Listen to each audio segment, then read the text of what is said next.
Hello dear students and friends, कैसे हैं आप। आशा करता हूं कि आप सभी बहुत अच्छे होंगे।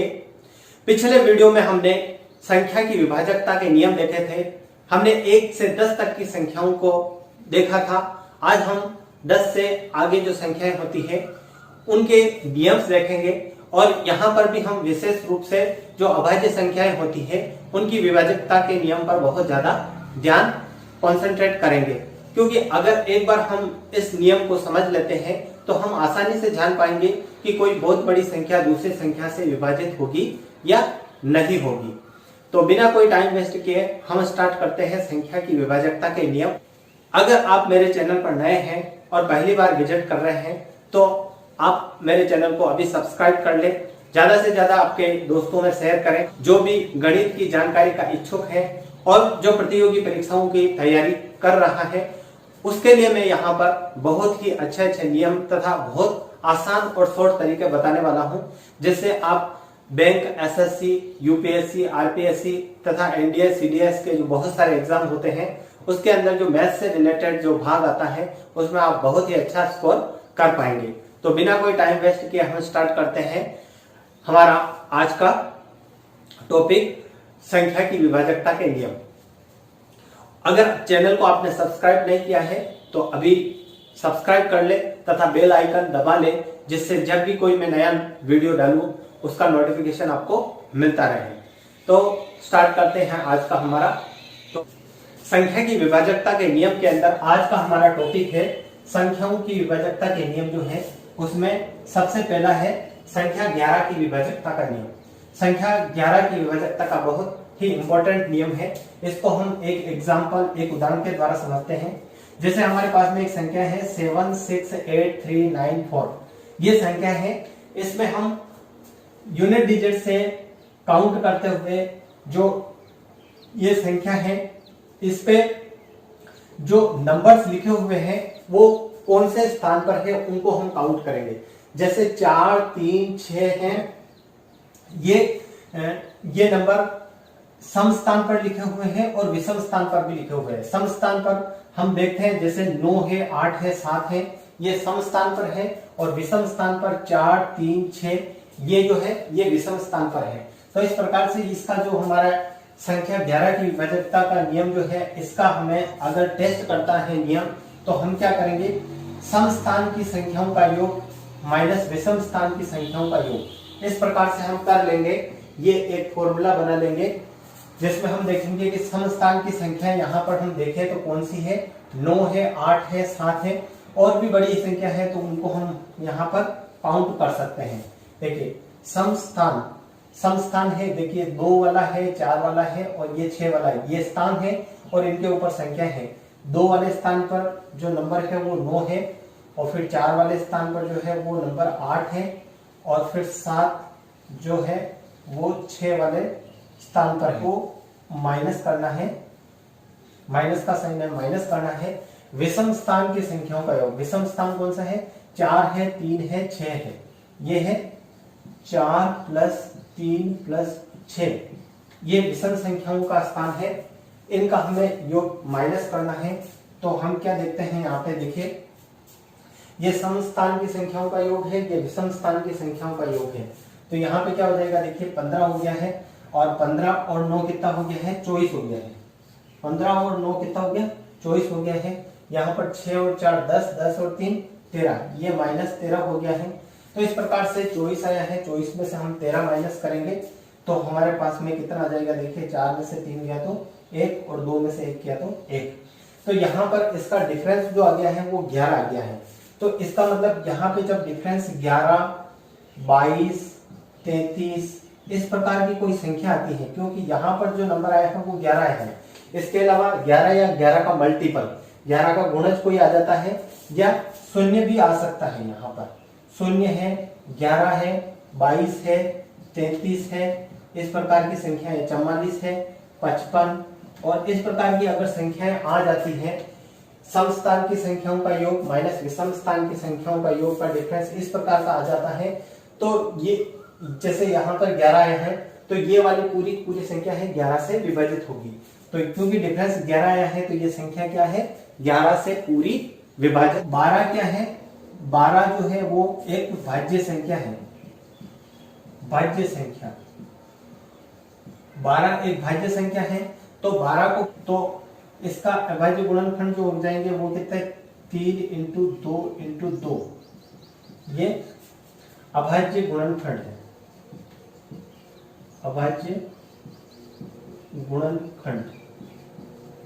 ये संख्या 12 के अभाज्य गुणनखंड है, 3 इंटू 2, 3 दूनी 6 और 12। तो इस प्रकार से हम इनको ऐसे भी लिख सकते हैं 3 इंटू 2 की पावर 2, या ऐसे भी लिख सकते हैं 3 इंटू 4।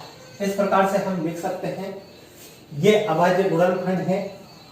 तो हम क्या समझेंगे, ये हमारी भाज्य संख्या है और अभाज्य गुणनखंड हम 3 इंटू 4 भी लिख सकते हैं। तो यहाँ पर मैं 3 इंटू 4 लिख देता हूं इस संख्या के अभाज्य गुणनखंड। अब यहाँ पर कोई भी हम संख्या लिखते हैं, जैसे मैं कोई संख्या लिखता हूं, यहाँ पे एग्जाम्पल के द्वारा समझेंगे। यहाँ पे एक उदाहरण से 94312, ये संख्या मैंने लिखी है। ये संख्या जो है ये 12 से विभाजित होगी या नहीं होगी, ये संख्या 12 से विभाजित होगी या नहीं होगी, इसके लिए हम क्या है 3 का और 4 का रूल चेक करेंगे। 3 का और 4 का रूल हम चेक करेंगे।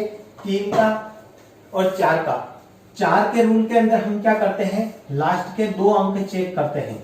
अगर संख्या के लास्ट के 2 अंक जो है 4 से पूरा विभाजित हो जाएंगे तो ये पूरी संख्या 4 से विभाजित होगी। तो देखिए 94312, इसके अंदर 4 का हम भाग देते हैं तो 4 तेरी 12, यानी कि पूरा पूरा भाग चला गया। 4 से तो ये संख्या विभाजित हो गई, 4 से तो पूरी पूरी विभाजित हो जाएगी। अब 3 का नियम चेक करने के लिए हम क्या करेंगे, देखिए सारी संख्याओं को जोड़ेंगे। 9 और 4 13, 13 और 3 16, 16 1 17, 17 और 18 19। यहाँ पर 19 आ रहा है।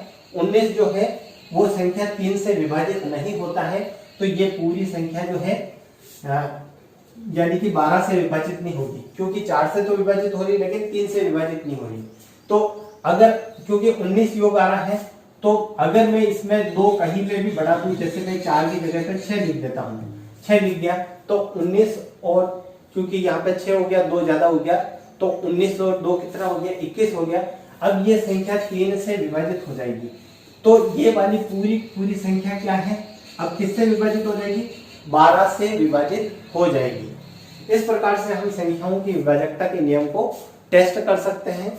96312, ये जो संख्या है ये 12 से इजीली विभाजित हो जाएगी, क्योंकि यहाँ पे 3 से भी पूरी विभाजित हो रही है, 4 से भी पूरी विभाजित हो रही है। तो इस प्रकार से ये संख्या पूरी पूरी 12 से विभाजित हो जाएगी। इस प्रकार से हम संख्याओं की विभाजकता के नियम को समझते हैं।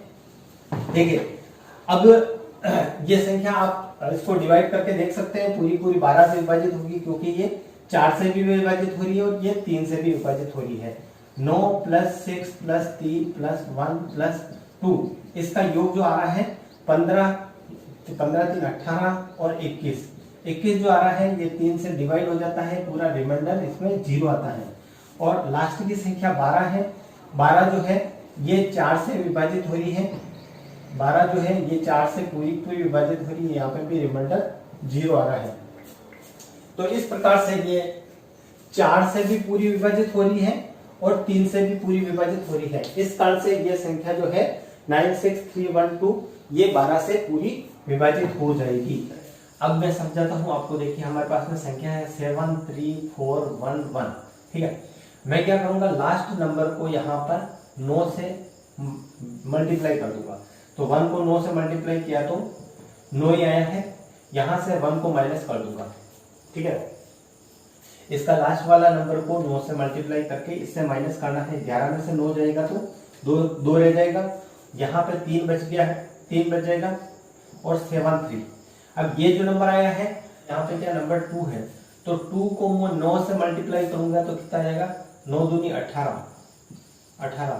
तो ये 2 तो हम छोड़ देंगे और ये 18 हम इससे माइनस करेंगे बचे हुए नंबर से। तो 13 में से 8 गया तो 5 और यहाँ पे 2 बच गया, 2 में से 1 गया तो 1 और 715 आया है। क्या आया है हमारा 715।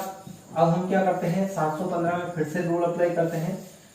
9 को 5 से मल्टीप्लाई करेंगे क्योंकि यूनिट डिजिट जो यहाँ पे 5 आया है, तो 71 माइनस 9 पंजे 45 आ गया है।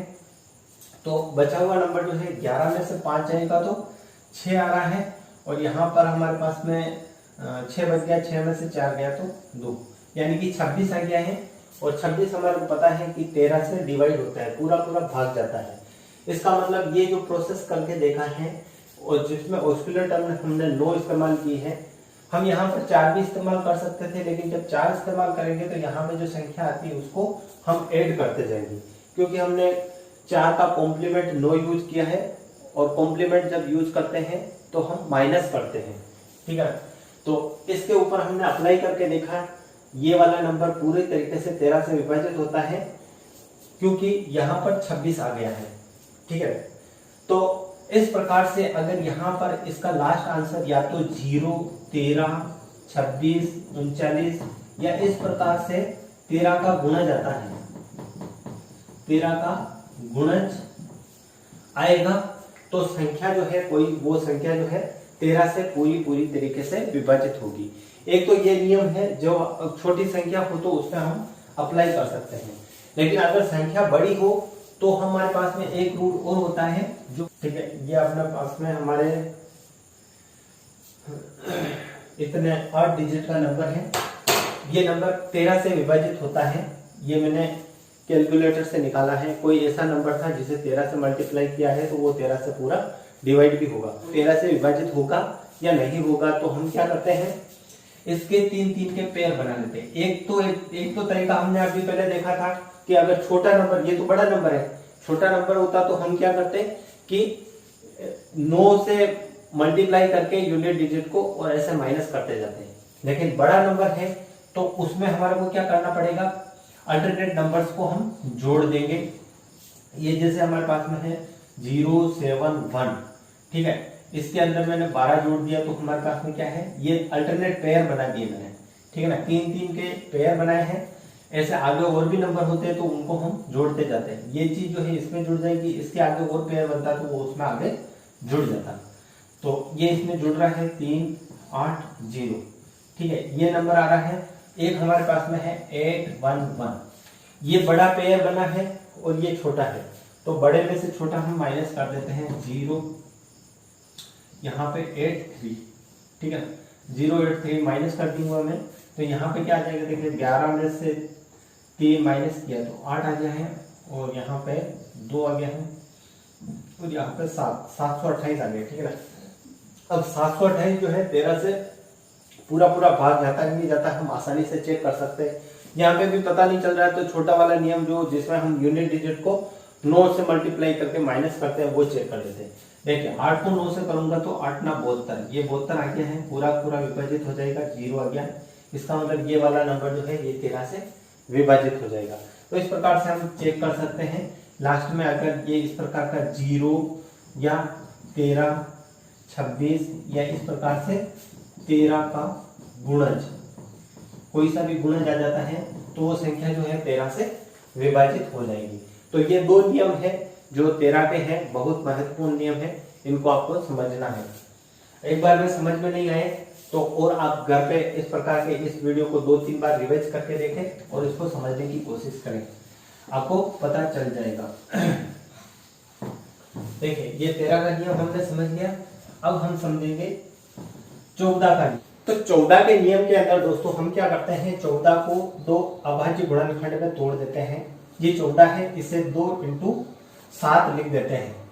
तो 14 के अंदर 2 नंबर है, एक तो 2 है और एक 7 है।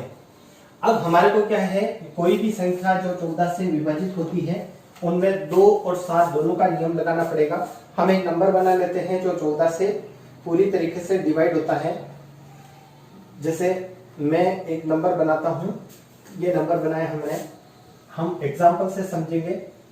यहाँ पर 1, 1, 0, 5, 3, 8, 4 ये नंबर मैंने ऐसा बनाया है जो 14 से विभाजित होता है।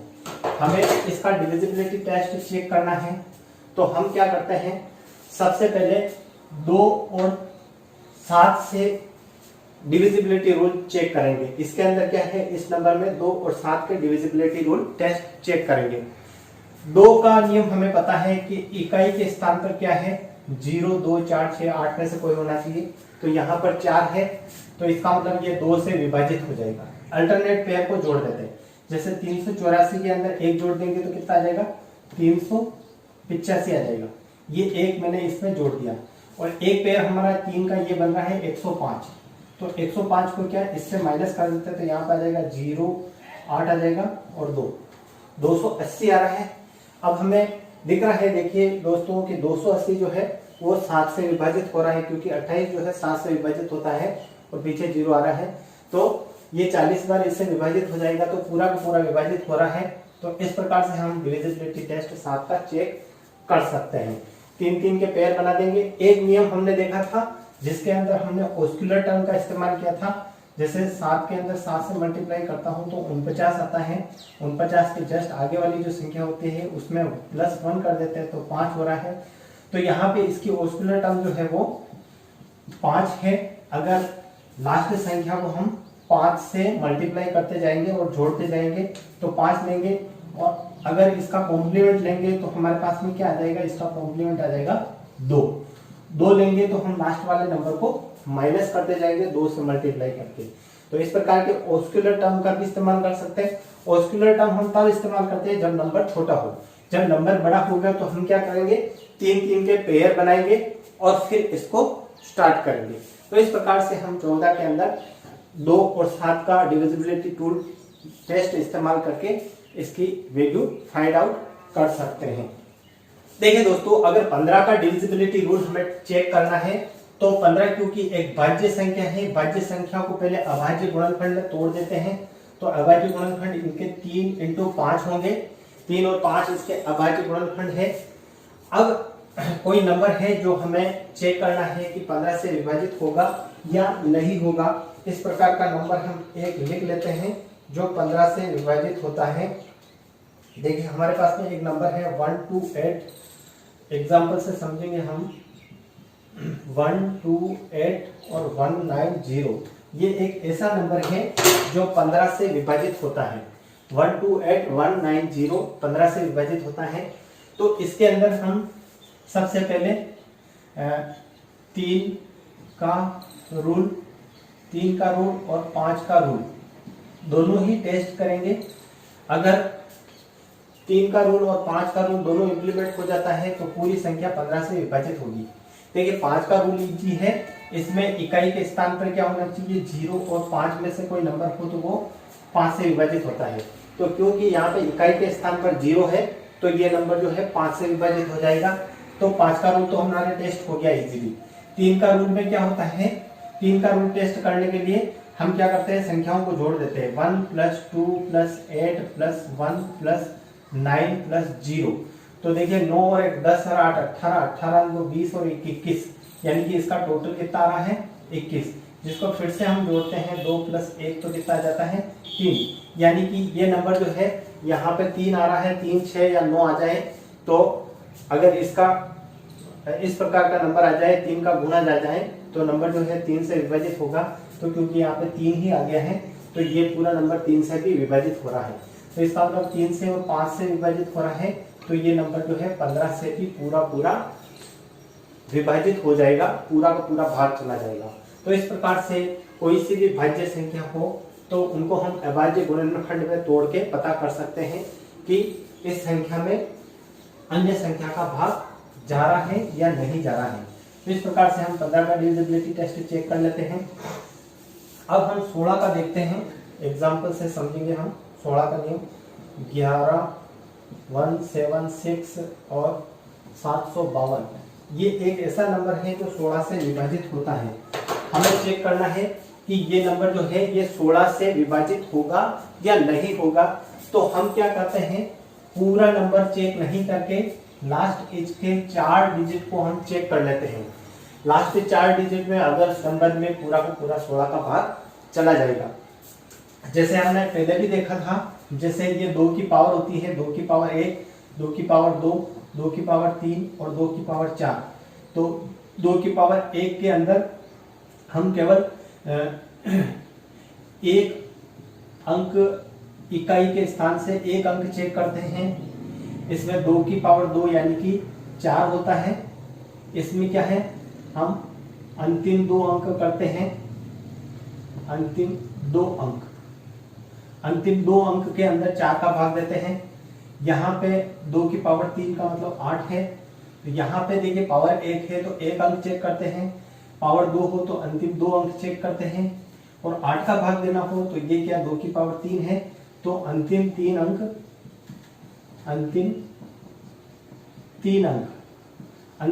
अंक में 8 का भाग पूरा चला जाता है। तो कितना भी बड़ा नंबर हो वो 8 से विभाजित हो जाएगा। इसी प्रकार से 2 की पावर 4 है, इसके अंदर हमारे पास में क्या 16 है। देखिए ये क्या आ गया 16 है, ठीक है ना। तो इसमें क्या होता है, अंतिम 4 अंक हम चेक करते हैं। अंतिम 4 अंक के अंदर अगर 16 का पूरा भाग जा रहा है तो वो नंबर पूरा का पूरा 16 से विभाजित हो जाएगा। तो इस प्रकार से हम क्या करते हैं, ये संख्याओं की विभाजकता के नियम को है चेक करते हैं और देखते हैं कि कौन सा नंबर किस नंबर से विभाजित हो रहा है या नहीं हो रहा है। तो ये हमारे कुछ नियम यहाँ पर देखे हैं। अब देखिए यहाँ पे एक नंबर इकाई ये है 6752, ये नंबर है। इसको हम यहाँ पे क्या है 16 से विभाजित करके देख रहे हैं। 16 का पूरा भाग चला जाएगा तो पूरा का पूरा नंबर जो है इतना बड़ा नंबर 16 से विभाजित हो रहा होगा। हमारे को पूरा भाग देने की जरूरत नहीं संख्या में, अंतिम 4 अंकों के अंदर हम 16 का भाग दे देते हैं। तो देखिए 16 चौक 64, 4 बार गया है। अब यहाँ पे 3 आ गया है 5, तो 16 दूनी 32 आया है। यहाँ पर फिर से 3 आया है, फिर उतारूंगा तो 16 दूनी 32। तो यानी कि लास्ट में देखिए शेषफल जो है वो शेषफल 0 आ गया है। यानी कि 16 का पूरा भाग अंतिम 4 अंक में 16 का पूरा भाग चला गया है। इसका मतलब ये जितना भी बड़ा अंक है पूरा का पूरा क्या है 16 से विभाजित हो जाएगा। तो 16 से चेक करने के लिए क्या करते हैं, हम अंतिम 4 अंक चेक करते हैं। किसी भी नंबर का अगर अंतिम 4 अंक 16 से विभाजित हो रहा है तो वो नंबर पूरा 16 से विभाजित होगा। अगर किसी संख्या का अंतिम 3 अंक पूरा का पूरा विभाजित हो रहा है तो वो नंबर 8 से विभाजित होगा। अगर किसी संख्या के अंतिम 2 अंक 4 से विभाजित हो रहे हैं तो पूरा अंक 4 से विभाजित होगा। इसी प्रकार से एक अंक पूरा का पूरा विभाजित होगा। तो इस प्रकार से ये नियम है जिसको हम समझते हैं और पता करते हैं कि कोई नंबर दूसरे नंबर से विभाजित हो रहा है या नहीं हो रहा है। मिटा देते हैं इसको हम। अब हम समझेंगे 16 का नियम समझ लिया हमने, 17 का नियम समझेंगे। 17 के नियम के अंदर देखिए 17 जो है अभाज्य संख्या है। 17 का नियम 17 का नियम हमारे लिए बहुत महत्वपूर्ण रहेगा। 17 का नियम क्या होता है, 17 के नियम को समझने के लिए हम 17 को क्या करते हैं, अभाज्य संख्या है। 17 क्या है, एक अभाज्य संख्या है और जो अभाज्य संख्या होती है उसको हम और तोड़ नहीं सकते हैं। इस कारण से ये 17 का पूरा भाग चेक करने के लिए हमारे को एक ऑस्कुलर टर्म वाला जो मेथड जो हमने साथ में और 17 का वो गुणज लिखेंगे, वो मल्टीपल लिखेंगे जिसमें अंतिम अंक 9 आता है। तो देखिए 17 को 7 से मल्टीप्लाई कर देता हूँ, 17 7 119, ठीक है, ये आया है। 9 के जस्ट आगे वाला जो अंक होता है उसमें 1 ऐड कर देते हैं। तो यहाँ पे ये देखिए 12 आ गया है प्लस 12। तो 12 जो है ये क्या है 17 की ऑस्कुलर टर्म है, या इसका हम कॉम्प्लीमेंट लेते हैं, पूरक संख्या लेते हैं। तो 17 में से 12 माइनस करूंगा तो 5 आएगा। तो अगर हम 5 को लेकर डिविजिबिलिटी टेस्ट चेक कर रहे हैं तो संख्या को माइनस करते जाएंगे, और अगर 12 को लेकर चेक कर रहे हैं तो हम संख्या को प्लस करते जाएंगे। ऐसा एक नंबर बना लेते हैं हम जो 17 से विभाजित होगा। तो मैं एक ऐसा कोई नंबर बना रहा हूं कैलकुलेटर से जो 17 से विभाजित होगा। देखिए मैंने 17 से इस नंबर को गुणा किया है, एग्जाम्पल लिख देता हूं मैं। ये नंबर है 167875। ये कोई नंबर है जो 17 से पूरा विभाजित होता है, क्योंकि मैंने इसको कैलकुलेटर से बनाया है। ये 17 से पूरा विभाजित होता है। अब हमें इसको चेक करना है कि ये 17 से विभाजित होगा या नहीं होगा। एग्जाम में जैसे ये नंबर आपके आ रखा है और नीचे कोई 17 का फैक्टर है, कोई संख्या है, तो आपको चेक करना है कि ये नंबर 17 से विभाजित होगा या नहीं होगा। तो हम क्या करेंगे, यहाँ पर देखिए लास्ट अंकों को हम क्या है 5 से मल्टीप्लाई करते जाएंगे और माइनस करेंगे। यहाँ पे जैसे लास्ट अंक 5 है तो 5 को 5 से मल्टीप्लाई किया तो 25 आ गया, इससे माइनस कर देंगे, यहाँ 2 आ जाएगा, यहाँ 6 आ जाएगा, 7 6 1, ठीक है। फिर क्या करेंगे, अंतिम अंक को फिर से हम 5 से माइनस करेंगे, 2 से मल्टीप्लाई करके माइनस करेंगे तो 10 आ गया है, 10, ठीक है ना, 10 आ गया है। 6 में से 0 गया तो 6 आ गया है, 7 में से 1 गया तो 6 आ गया है, और फिर से 6 और 1, ठीक है। ये नंबर आ गया है 1666। अब हमारे पास में क्या है, देखिए फिर से लास्ट अंक है, फिर से इसको हम क्या करेंगे, फिर से 5 से मल्टीप्लाई करेंगे, 6 5 30, ठीक है, 30 आ गया है। यहाँ 6 आया है, 6 में से 3 गया तो 3 आया है, और यहाँ पर 1। फिर से लास्ट अंक जो है 136, इसमें लास्ट अंक को फिर से 5 से मल्टीप्लाई करेंगे, 6 5 30, ठीक है ना, 30 आ गया है। देखिए 6 से मैंने 5 को मल्टीप्लाई किया तो माइनस करेंगे तो 30 में से ये किया तो -17 आ रहा है। मैंने बताया था प्लस माइनस कुछ भी आ सकता है।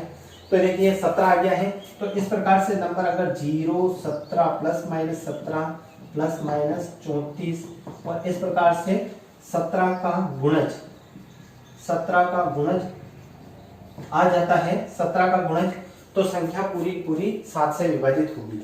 तो यहाँ पर ये संख्या जो है पूरी की पूरी अब किससे विभाजित होगी, 17 से विभाजित होगी, क्योंकि इसके अंदर हमने एक ऑस्कुलर टर्म बनाई है।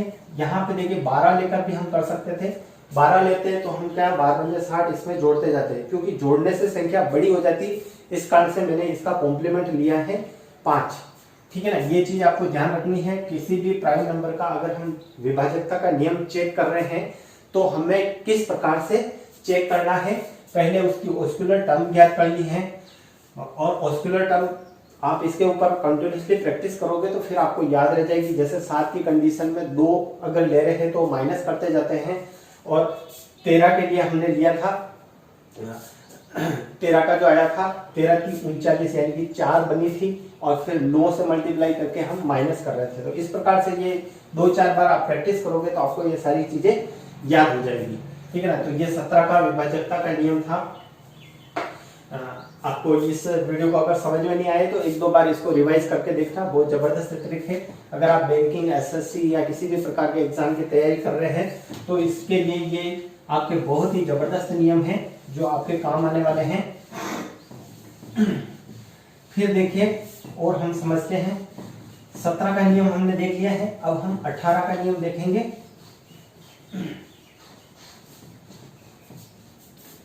17 का नियम हो गया है, अब हम 18 का नियम, 18 का नियम क्या होता है, देखिए यहाँ पे 18 है, 18 को हम 2 × 9 2 भाग में तोड़ देते हैं, 2 × 9 कर दिया मैंने, तो ये हमारे पास में 18 आ गया है। अब हम यहाँ पर क्या करेंगे, देखिए 2 का रूल और 9 का रूल, दोनों ही रूल हम इस्तेमाल करेंगे, 2 और 9 दोनों का रूल इस्तेमाल करके देखेंगे और फिर कोई संख्या है जो किसी से विभाजित हो रही है या नहीं हो। 5 7 2 ये नंबर है, ये क्या है 18 से विभाजित होता है। ये वाला नंबर किससे विभाजित होता है, 18 से विभाजित होता है, ऐसा नंबर मैंने बनाया है। तो यहाँ पर हमारे को 2 और 9 दोनों का डिविजिबिलिटी रूल चेक करना पड़ेगा। 2 के रूल में तो हम देखते हैं कि, लेकिन 9 का चेक करने के लिए क्या करेंगे, हम संख्याओं को जोड़ेंगे। हम क्या करते हैं 1 + 7 + 7 + 7 + 5 + 7 + 2 ये नंबर सारे हमने लिए हैं। देखिए 28 और 2 30 30 और 35 और 36 आया है। ये देखिए यहाँ पर 36 है, नंबर क्या आया है 36 है। 36 जो है वो पूरी तरीके से किससे विभाजित होता है, देखिए 9 से विभाजित होता है। संख्याओं को हमने ऐड किया है और यहाँ पे 36 आया है। 36 9 से पूरा विभाजित होता है, इस कारण से ये पूरा नंबर जो है ये 18 से विभाजित हो जाएगा। और यहाँ पर भी पता नहीं चल रहा तो फिर से इनको जोड़ देते हैं। 3 + 6 बराबर कितना गया 9, यानी कि 9 आ गया है। तो इसका मतलब ये नंबर जो है पूरा का पूरा 9 से विभाजित हो जाएगा। तो इस प्रकार से हम किसी भी नंबर का डिविजिबिलिटी रूल चेक करते हैं और पता करते हैं कि कोई नंबर जो है दूसरे नंबर से विभाजित हो रहा है या नहीं हो रहा है। तो ये हमारा एक तरीका है जिससे हम किसी भी नंबर का डिविजिबिलिटी रूल चेक करते हैं। तो ये हमारा हमने 2 से और 9 से दोनों से हमने डिविजिबिलिटी रूल यहाँ पे चेक किया है 18 का, और हमने फाइंड आउट किया है कौन सा नंबर किससे विभाजित होता है या नहीं होता है। तो ये बहुत ही शानदार ट्रिक है। अगर आप इस ट्रिक को समझ लेते हैं तो आप एग्जाम में जो बहुत बड़ी बड़ी घड़ीक की संख्याएं आती है उनको आसानी से। फिर देखिए हम नेक्स्ट लेते हैं। नेक्स्ट जो है हमने 18 तक देखा है, 17 का नहीं 18। अब 19 का डिविजिबिलिटी रूल जो है, 19 का नियम हमारे को अगर चेक करना है, 19 का नियम हमारे को जानना है। तो 19 क्या है? एक अभाज्य संख्या है। अभाज्य संख्या 19 अभाज्य संख्या है। तो अभाज्य संख्या के और अभाज्य गुणनखंड नहीं हो सकते हैं, ये है। तो इसका डिविजिबिलिटी रूल चेक करने के लिए भी हम ऑस्कुलर टर्म का ही इस्तेमाल करते हैं। पहले ऑस्कुलर टर्म बना लेते हैं, जैसे ये वाला नंबर जो है 19 से विभाजित होता है। अब हमारे को इसको चेक करना है कि ये 19 से विभाजित होगा या नहीं होगा। तो हम क्या करते हैं, यहाँ पर ये +2 लेते जाएंगे या 17 भी ले सकते हैं, कोई दोनों में से एक नंबर ले सकते हैं। अगर 17 लूंगा तो 17 के अंदर हम क्या करते हैं कि यहाँ पर अंतिम अंक को हम मल्टीप्लाई करते हैं 2 से। जैसे 17 को 2 से मल्टीप्लाई किया, 17 2 जा 34 आया है। इसको हम मेन नंबर से माइनस करेंगे तो यहाँ पे हमारे पास में क्या आ जाएगा, ये 2 और यहाँ पर 5 1, यानी 152 आया है। 17 से अंतिम अंक को हमने मल्टीप्लाई करके जो माइनस किया है ऑस्कुलर टर्म से, तो यहाँ पे 152 आया है। अब 152 में यहाँ पे अंतिम अंक जो है वो 2 है, तो इसको फिर से 2 से मल्टीप्लाई करेंगे तो 17 2 जा 34, 17 2 जा कितना आता, 34 आ रहा है, 34 आया है, ठीक है। फिर से इसको हम माइनस करेंगे इस नंबर से, तो यहाँ पे क्या आ जाएगा, देखिए ये नंबर बड़ा है ये छोटा है, तो यहाँ पर ये 19 आएगा। यहाँ पे 2 में से 1 माइनस करेंगे तो -19 आ रहा है, ठीक है ना। मैंने बताया था प्लस या माइनस कुछ भी आ सकता है, तो ये माइनस का नंबर आया है। तो इस प्रकार से हम देखते हैं कि यहाँ पर कोई भी नंबर अगर 0 आता है या +- 19 38 57 या 19 का गुणज या इसका मल्टीपल आता है, तो ये नंबर जो है हमेशा 19 से कंप्लीटली डिविजिबल होगा। तो इस प्रकार से हम 19 का डिविजिबिलिटी टेस्ट चेक कर सकते हैं आसानी से। बहुत ही जबरदस्त तरीका है। अगर आप इसको आसानी से समझते हैं तो आप आसानी से ये जान पाएंगे कि किस प्रकार से हम दूसरे नंबर्स को 19 से विभाजित कर सकते हैं। तो अब देखते हैं, देखिए ये क्या है, प्राइम नंबर है, अभाज्य संख्या है। जो अभाज्य संख्या होती है उसको हम हमारे को ऑस्कुलर टर्म फाइंड आउट करके फिर ही हम इसका डिविजिबिलिटी नंबर टेस्ट कर सकते हैं। अब हम देखते हैं, देखिए हमारे पास में 20 का इजी है। 20 का नियम कोई ज्यादा डिफिकल्ट नहीं है, इसको आप आसानी से समझ सकते हैं। 20 जो होता है, 20 को हम क्या करते हैं, 2 × 10 कर सकते हैं, 2 और 10 का नियम इस्तेमाल कर सकते हैं। तो इसमें कोई बहुत ज्यादा बताने वाली बात नहीं है। हम यहाँ पर कंपटीशन की तैयारी कर रहे हैं तो छोटे मोटे रूल मैं नहीं बताऊंगा। तो ये आपके 20 तक के नियम थे, इनको आपको 2-4 बार रिपीट करके देखना है। मैंने इसका भाग फर्स्ट भी बनाया है, सेकंड ये दूसरा वाला भाग है। अगर आप वास्तव में प्रतियोगी परीक्षा में सफल होना चाहते हैं और गणित विषय जो होता है इसमें पूरे में से पूरे नंबर लाना चाहते हैं, तो इसके ऊपर आप जो मैंने दोनों वीडियो बनाए हैं इनके ऊपर बहुत अच्छे से प्रैक्टिस करें और फिर आप इन रूल को समझकर किसी भी प्रतियोगी परीक्षा के अंदर पूरे में से पूरे मार्क्स ला सकते हैं, अगर इन नियमों को आपने आसानी से समझ लिया है। तो आज के लिए इतना ही। अगर आप चैनल पर नए हैं तो अभी सब्सक्राइब कर लें, ज्यादा से ज्यादा दोस्तों को शेयर करें तथा वीडियो को पसंद आए तो लाइक जरूर करें। और मेरे दूसरे वीडियो देखने के लिए यहाँ पर हाईलाइट पर हैं, इनको आप देख सकते हैं और चैनल बटन से